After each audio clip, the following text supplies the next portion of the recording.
And for more, Cédomir Nestorovic, who's professor at the ESSEC Business School Asia Pacific, joins us live now from Singapore.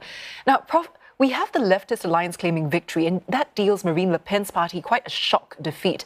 That's despite them topping opinion polls. Were you surprised by the result? What happened there? Yes, Angela, that was quite a night because we were all surprised by the results that we had there, especially looking at the recent polls. And we have practically one poll per day. And every poll was giving less and less support for the national rally, but still they were giving a relative majority to Marine Le Pen and the national rally. So it was quite a surprise to see that the left alliance has won these elections. And even the politicians in Paris, when they received the first results, they were quite stunned and they didn't believe what were the results. And as everyone is reeling from the shock, France now faces a hung parliament. What are some potential scenarios for forming a new government? It looks like quite a challenging task ahead. Exactly, because we don't know exactly what to do in this situation, because in previous cohabitations between a president and an opposition, the opposition was clearly having a majority in the parliament. But here we don't have a majority in the parliament. It is even possible for the President Macron to form a majority around himself, because his coalition has also won about 140 or 150 seats.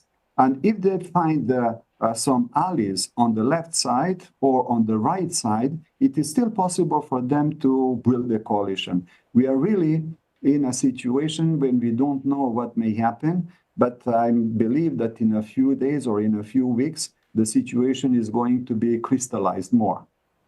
And given this potential gridlock, what are some of the biggest challenges now for the government when it comes to implementing policies domestically? We know that all three blocs have hugely different platforms and they don't have much of a tradition of working together.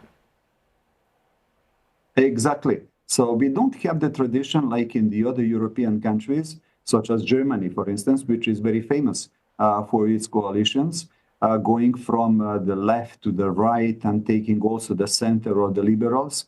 We don't have this in France, so it will be quite an experience for the French public, but also for the French political parties in trying to find a common ground, because what they promised during the election was practically incompatible with each other. And now they have to work together and they have to find one common denominator, in that case, the least common denominator, in order to form a government.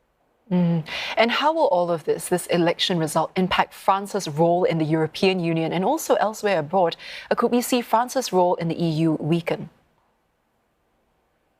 Exactly, because everyone is scrutinizing what is happening in France. And they would like to have a clear situation. However, we also have coalitions in Germany, and we also used to have an unstable situation in Italy. So the international observers were not looking at this from a completely fresh perspective or completely unknown perspective. We already had this in Europe, but we didn't have it in France. So this is why it is a huge uncertainty about what is happening there. And everything depends if you are coming from the United States, if you are going to Russia, if you're going to Ukraine, if you are going to Spain. They all have different ways how to read the results that we have there. But definitely, there is a time of uncertainty which is coming up. And speaking of uncertainty, how is the election result likely to impact France economically in the short to medium term? We know the euro fell yesterday after the vote projections were announced. Yes, you're absolutely right, because France also has promised to the European Union that it will take control of its debt. It will also take control of its deficit. But we don't know which economic policy is going to be applied. Will the left coalition apply completely, fully its own policy? In that case, we cannot forecast that the promises to the European Union will be kept. If it is the central part that is around Macron building their own coalition, we can expect to have a similar policy as in the past. But we don't know exactly who is going to rule and which kind of policy are they going to implement. And speaking of keeping promises, the leftist New Popular Front Alliance says it's ready to hit the ground running after elections. What are they promising? And can they still deliver this given the hung parliament situation?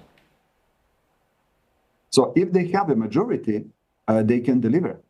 But I'm not so sure that they can have a majority on the program that they have promised before the elections.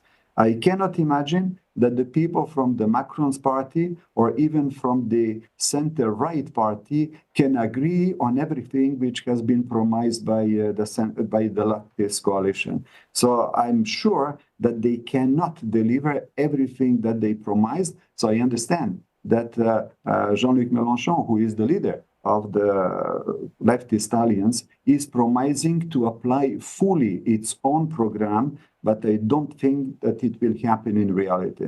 Professor, thank you so much for your insights. That was Cédomir Nestorovic coming to us live from Singapore.